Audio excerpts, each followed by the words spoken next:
So, ఏంటి చెప్పండి అసలకి ఎవరు చూసినా మామూలుగా అయితే ఒక కల్ట్ ఫాలోయింగ్ ఉంటదంటారు గదా! సో, మీరొస్తున్నారనంగానే మా కెమెరామాన్స్ వాళ్ళందరూ శేఖర్ భాషా గారొస్తున్నారా? భాషా అన్న వస్తున్నారా? అవునా? అసలెంత సపోర్ట్ జేస్తారో, ఎవరు సపోర్ట్ జేయరు అట్లా అని జెప్పేసి మీకొక ఫాలోయింగ్ రెడీ అయిపోయింది. ఏంటసలకి ఈ ఫాలోయింగ్ ఏంటి? మగజాతే. సెకండరీ సిటిజన్స్ లాగా ఆహ్, ఎవరు పట్టించుకోని వాళ్ళెవరన్నా ఉన్నారంటే మగాళ్ళేనమ్మా. ఊరుకోండి పాపం సార్. వాడెవడో ఒక షర్టేసుకొని, ఒక ప్యాంటేసుకొని ఏదోలా పాపం బతుకుతూ ఉంటాడు. ఏదో కష్టపడి గొడ్డి చాకిరీ చేసి ఇంటికి కాస్త సంపాదించి తీసుకెళ్తుంటాడు. సో, అంతా ఫ్యామిలీ కోసం దారిపోస్తుంటాడు. అటువంటి వాడిపైన నిందలేసి, వాడిని నానా రకాలుగా రోడ్డుకిడ్చి చేస్తుంటే అంటే అందరని గాదు. ఒక చాలామంది అలాగే ఉంటారు. ఉంటాయి.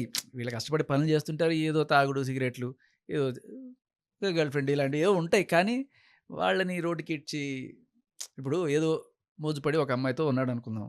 ఆ అమ్మాయికి వీడి సంగతి అంతా తెలిసే అనుకుందాం. కానీ అది అడ్వాంటేజ్‌గా తీసుకొని ఆ అబ్బాయి మీద కేసులు పెట్టి ఇద్దరు కలిసి ఇష్టపడే ఉంటారు. కానీ ఈవిడ కేస్ పెడతది.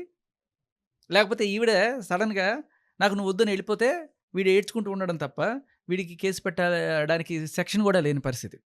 సో, ఎందుకు మగాడంటే అంత అలుసు, మగాడి కోసం చట్టాలెందుకు లేవు, మగాడు వెళ్తే పోలీస్ కంప్లెయింట్ ఎందుకు తీసుకోరని మనం మొదలెట్టాం ఒక పోరాటం.